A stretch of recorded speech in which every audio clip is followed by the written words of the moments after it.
Donc salut et bienvenue dans cette nouvelle vidéo de la chaîne Sigma. Donc on va continuer le parcours avec vous.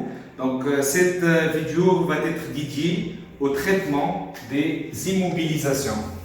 Donc on va traiter dans une première étape, dans la première section, le coût d'entrée des immobilisations acquises à titre onéreux. On va voir le coût d'acquisition, les composants du coût d'acquisition. Puis, on va traiter dans une deuxième étape le coût de production des immobilisations produites par les moyens de l'entreprise. Et finalement, dans une nouvelle section, on traitera les immobilisations reçues gratuitement. On y va.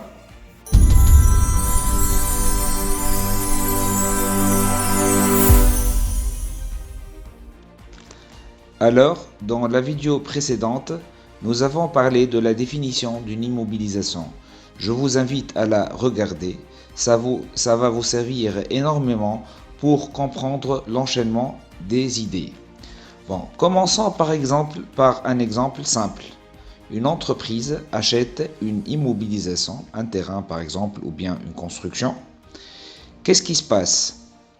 La norme comptable des immobilisations stipule que chaque immobilisation doit être comptabilisée, autrement dit, rentrer dans le patrimoine à son coût d'acquisition.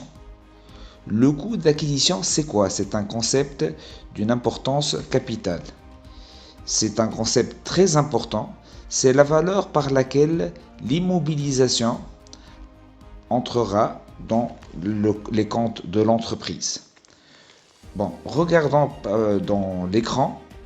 Le coût d'acquisition, c'est le prix d'achat au comptant, c'est très important, le terme comptant, c'est-à-dire après rabais, remise, ristourne, plus les frais accessoires, les frais sur achat, hors taxe bien sûr. Mais la question qui se pose, quels sont les frais qu'on doit inclure dans le coût? En effet, selon la norme 5, les frais intégrés dans le coût d'acquisition doivent vérifier les trois conditions suivantes.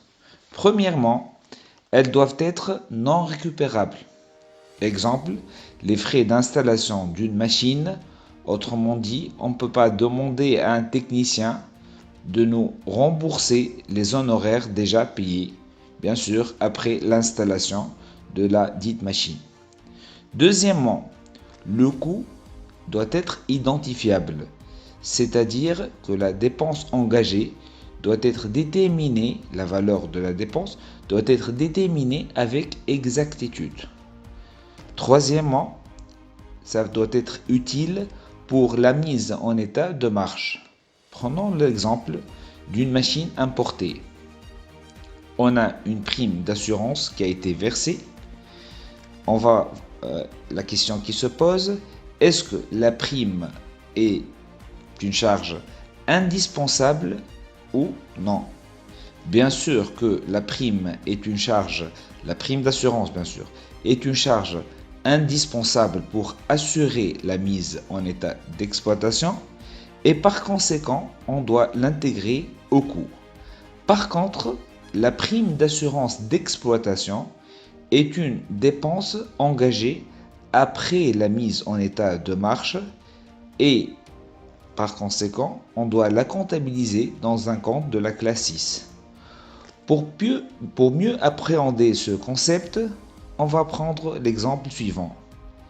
Donc, prenons l'exemple des frais d'acte d'enregistrement d'un terrain.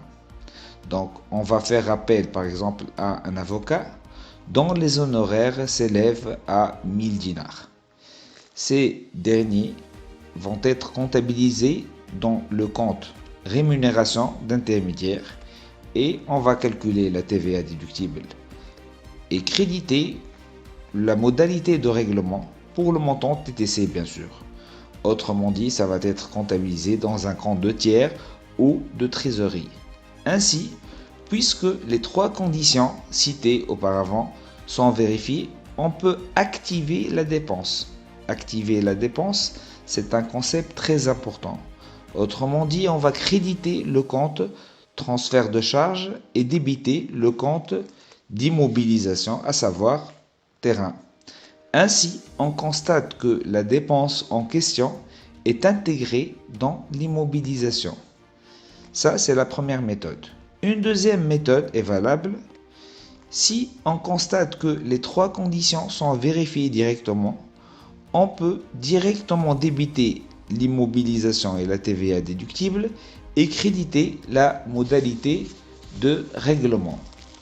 Donc, pour faire un petit récap, les frais d'achat à intégrer dans le coût d'acquisition, on peut citer quelques-uns: la commission de l'agent immobilier, les frais de rédaction de l'acte, les frais de démolition, les frais de démarche pour changement de vocation, les frais de transport et d'installation, la prime d'assurance comme on a vu pendant le voyage, et la TVA uniquement dans le cas d'une voiture de tourisme. Je vous remercie.